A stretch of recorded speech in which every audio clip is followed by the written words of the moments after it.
All right, good morning or good afternoon to you. Today I'm going to be talking about the top 10 Section 8 mistakes that can cost you your voucher.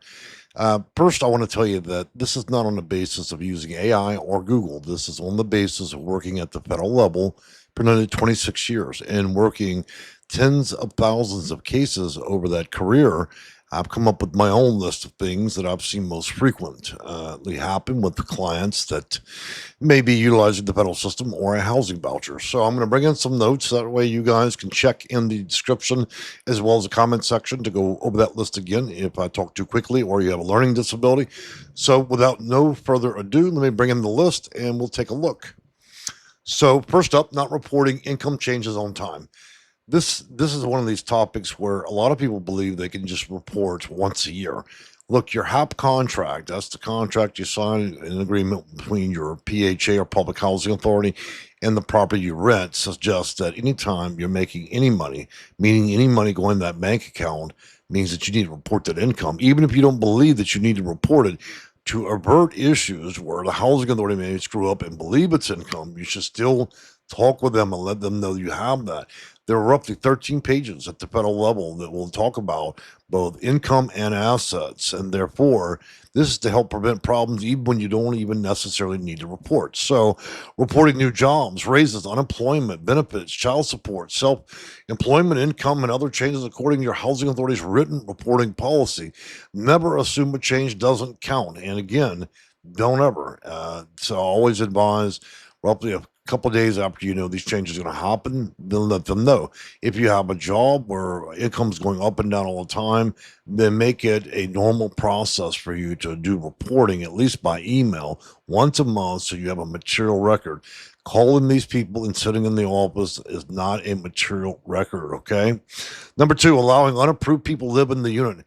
Look, this can be another contentious subject matter. A lot of properties in a lot of states have different rules. In other words, when you have a person over, even grandchildren and other people, leases can determine how long a person can actually stay there before they go from a guest to somebody living there. It can also be misinterpreted by management at many properties. So, I always would indicate if you're using the federal housing system or a Section 8 voucher, you should keep both your landlord apprised as well as your housing authority of people they're going to have there more than 3 days. Okay. I know that seems inconvenient, but you don't want any misunderstandings.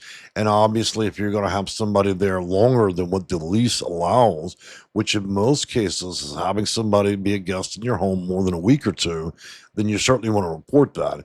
I would just make a habit of doing so. That way, this doesn't go into a misunderstanding where somebody actually was only there a couple days, but the perception was they feel they were there for weeks. Okay, so that's how you avoid that problem. And so, a boyfriend, girlfriend, adult child, relative, friend, roommate cannot move in and out without the housing authority's approval. Also, the household composition must be approved with limited exceptions such as a live-in-aid or a foster child. And so if you want to look at this approval list, you can look under Title 24, 982.551, and I'll link that up in the bottom again. All right. Number three, failing to report when somebody moves out. They're very serious about that. You have less than 30 days to make that reporting. It's always very good for you to make sure you take care of that within the week. So it should be part of the plan. As somebody's planning to move out, you should notify. Remember, you need everything in writing. Phone conversations and in-office visits are worthless. If an approved household member leaves, notify the housing authority promptly. The household size can affect the rent, subsidy, and bedroom size. Not only that, but if they feel they owe less money or more money, or you owe more money or less money, then this could be a circumstance where they could put you in collections and you could even receive a notice for termination over it. Okay. Um, Number four, giving incomplete and inaccurate information. It's getting harder to do that, because there's use of AI. The systems are now more and more often more connected, and therefore they tend to be aware a lot quicker than you might imagine of things like incorrect income, assets, household members, social security information, documentation can be treated as program violations or fraud. And even if the participant says it was a mistake, Keep copies of everything. One thing you should always be doing if you're going to participate under federal programs or use a Section 8 voucher is keep a material record of everything and a running log. In other words, keep a separate notebook just discussing events and changes as you participate in a program. This will save you a lot of heartache in the future, okay? Because trying to RICO information later to help support your case may be very difficult. Number five was missing recertification appointments and deadlines. This is a big issue because a lot of housing authorities do not check to see whether or not you have a valid address or phone number.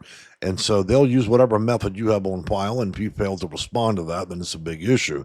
I would make an immediate move to request a very simple accommodation that says that you would like all communications by email. This will avoid not receiving letters. And of course, if you don't like answering every phone number that comes up on your phone, then requesting that type of accommodation will shut that down and make it nearly impossible for the housing authority to claim that you did not receive notice. Moving on from there, we are looking at annual recertification is not optional. Return forms, verification, bank statements, income documents, and consent forms, deadlines, ignoring mail, email, phone calls, and porthole notices can lead to termination, as I had suggested. But the main thing is you'd be smart to do that request. Okay. So moving out without proper notice or approval. Guys, I understand everybody has their own idea, but unfortunately, you're not granted that kind of liberty while also participating in a federal program. So a lot of you just think you can do what you want, and therefore, the minute you decide you don't like the condition of the property or any number of other factors, you just pack up your things and move. That's a great way to get terminated and banned. Okay, make sure you're procedurally following the steps that are required under HAP contract. If you don't know what those are, then you may request a Freedom of Information Act as a letter to that housing authority asking for their administrative plan, and you could identify in the administrative plan what those policies and procedures might be for that, okay? And that's moving in and moving out and moving anywhere, okay? Number seven, not giving the housing authority an eviction notice. If a landlord gives you a notice to vacate, demands for rent, lease violation notice, or eviction paperwork, send a copy to the housing authority immediately. Do not wait until court. Look, anytime the relationship becomes contentious between you and the property or landlord you're dealing with, if it's not the housing authority, then you need to gather that paperwork, make a copy, and send a copy to them, preferably mail or email. Again, walking in the office or having a phone conversation is worthless. You need to have a material matter of record.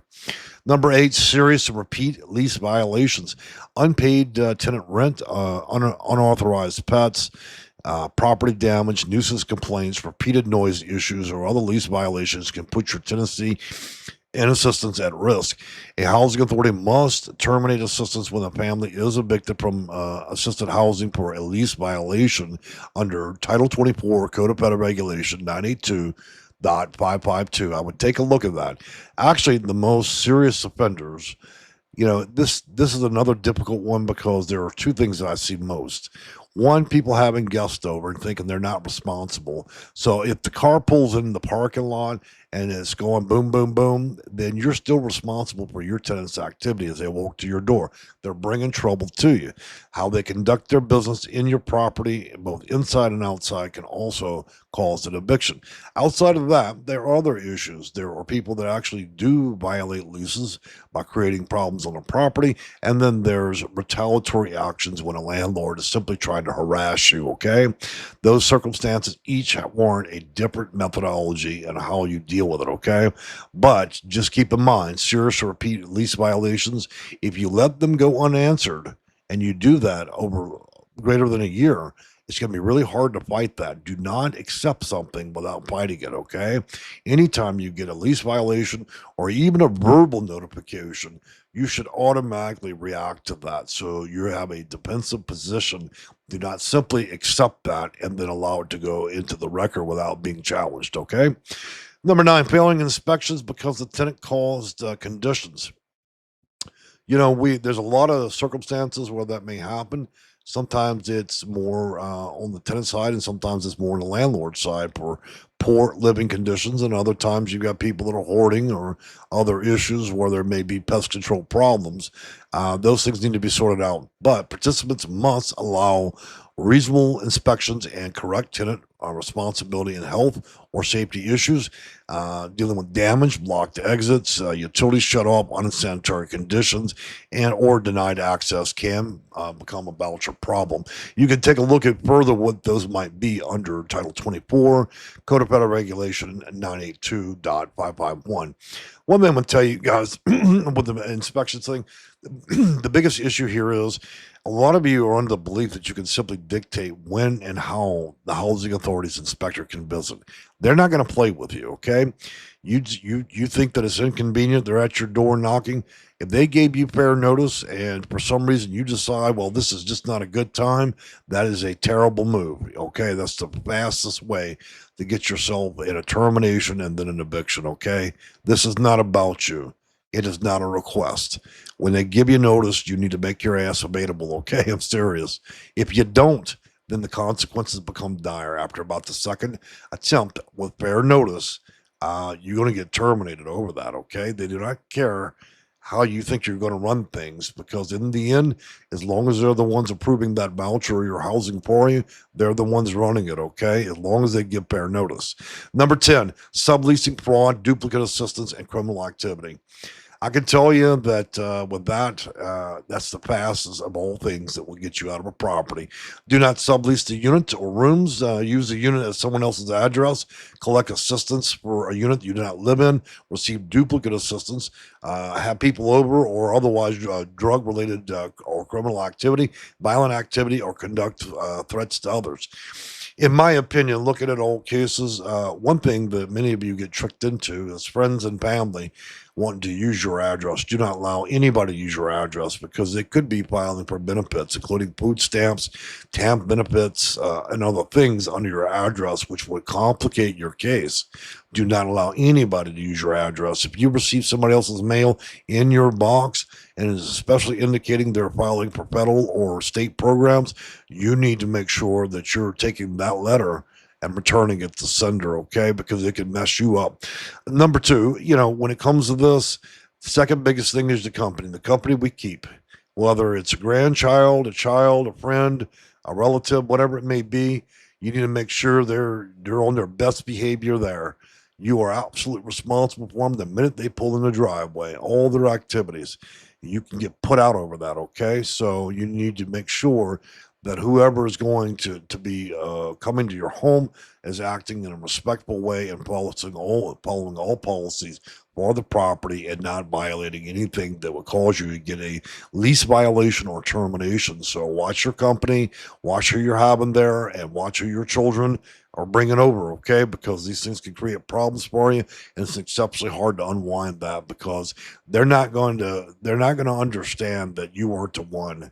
You just live there and you just have a voucher, but you're also responsible for the company you keep, and it can cause you to get terminated or violated. Okay. I hope you've enjoyed these top 10. Again, these top 10s are based on the experiences I had at 26 years and a little over 10 or 20,000 clients over the years. And these were the things I believe were at the top of my list. All right. I've enjoyed talking with you guys. We hope to see you again. We make live videos on Tuesdays, Thursdays, and Sundays around 10 or 11 a.m. Central Standard Time. The rest of the days during the week, I make EDUs or educational videos, which are pre-recorded, but often lend a lot of insight into how to navigate federal housing and Section 8 vouchers. Thank you for your time, and my name is Jay, and again, I'm from Section8Consulting.com. Bye for now.